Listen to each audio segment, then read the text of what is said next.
Greetings, future dreamers! My name is James, and welcome to Team Lucid Dream.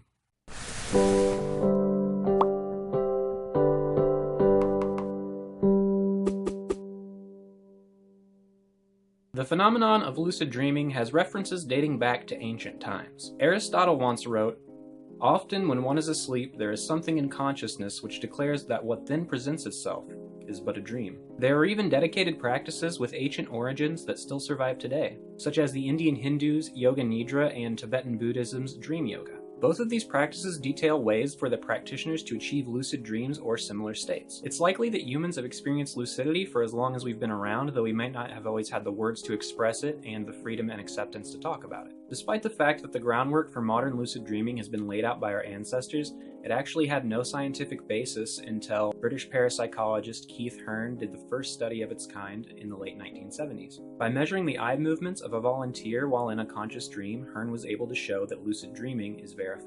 He did this by asking his participant to move their eyes in a predetermined pattern the moment they became lucid, and they were measured via a polysomnograph machine. In 1985, Stephen LaBerge carried out a similar experiment in which he proved that time perception in the dream is equivalent to that in waking life. Stephen LaBerge got his data from electrooculogram recordings, or EOG, and even still, his findings weren't confirmed until 2004. In 2009, lucid dreaming was noted as a hybrid state of consciousness after a study at Frankfurt University. Their experiment bared some similarities to Keith Hearne's original experiment. However, they used much more sophisticated machines with much better readings that have been made possible thanks to scientific achievements. This being the case, one can't help but wonder what else the future holds for lucid dreaming. As science progresses, so too does our understanding of the brain, and in essence, our understanding of ourselves. How might science and consciousness converge in the future as our knowledge grows, and what does it have to do with lucid dreaming? You might be surprised to learn that there are both past and present commercial devices which claim to help induce lucid dreams. These devices range from flashing sleep masks like the REMI device,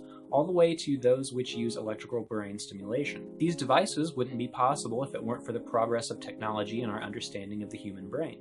As amazing as all this sounds, we always encourage you to do your own research on the safety and effectiveness of any lucid dreaming device. Electrical stimulation to the brain is nothing to be taken lightly, especially when not done by a trained professional. Please bear in mind that you can absolutely be successful at lucid dreaming without them. Just in case you're interested, we'll leave a couple of links in the description box down below so you can check out some of the devices that are currently in the works. We live in an exciting time that we're even able to explore such possibilities with the help of technology. But what about the use of lucid dreaming when it comes to mental health? Right now, the idea of lucid dreaming in the clinical setting is in its infancy, but as many lucid dreamers can tell you, even some of us in Team Lucid Dream, lucid dreaming does have benefits for personal growth and self-improvement.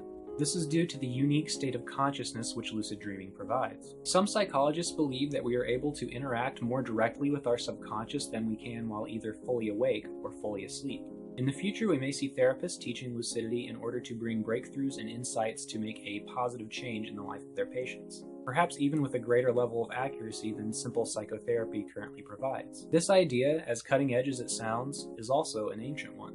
Greek physician Galen of Pergamon was said to use lucid dreaming as a therapy somewhere between 129 and 217 AD. This really stresses how advanced the human mind is in comparison with where technology currently stands. What other glorious technologies will we be able to create for lucid dreaming in the future? Let us know what you think in the comments section down below, because chances are someone's already thought of it. That's all for this episode, guys. I hope you enjoyed it. Don't forget to subscribe if you haven't already. You can also follow us on Facebook and Twitter at Team Lucid Dream. You can also join in our online community at teamluciddream.com. Please feel free to ask us questions related to lucid dreaming for a chance to have your question answered in one of our Friday Q&A videos. And hey, if you enjoyed this, be sure to give it a thumbs up as well. And I'll see you in the future!